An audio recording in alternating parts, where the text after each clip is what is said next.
سفیان ثوری کہتے ہیں میں نے سدی کو کہتے ہوئے سنا، یہ مفسر ہیں،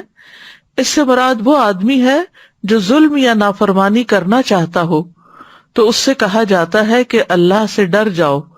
تو اس کا دل ڈر جاتا ہے، اس کا دل ڈر جاتا ہے، وہ اللہ کا ذکر غافلوں کی طرح نہیں سنتے۔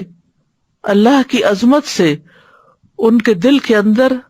ایک کپکپی طاری ہو جاتی ہے۔ زجاج کہتے ہیں کہ جب اللہ کی عظمت اور اس کی قدرت اور اس چیز کا ذکر کیا جاتا ہے جس کی وجہ سے اللہ کی نافرمانی کرنے والوں کو ڈرایا جاتا ہے تو ان کے دل ڈر جاتے ہیں، ایسے لوگ اللہ کی نافرمانی چھوڑ دیتے ہیں۔ سدی کہتے ہیں کہ اس سے مراد وہ شخص ہے جو نافرمانی کا ارادہ کرتا ہے کہ کوئی گناہ کا کام کروں، لیکن جب اللہ کی یاد ان کے دل میں آتی ہے تو وہ اس گناہ سے کنارہ کشی اختیار کر لیتا ہے، اس گناہ کو چھوڑ دیتا ہے۔ تو وجلت قلوبہم میں دو چیزیں آتی ہیں، ایک ہے دل کا ڈر جانا، دوسرے ہے دل میں رقت پیدا ہو جانا، دلوں کا نرم پڑ جانا۔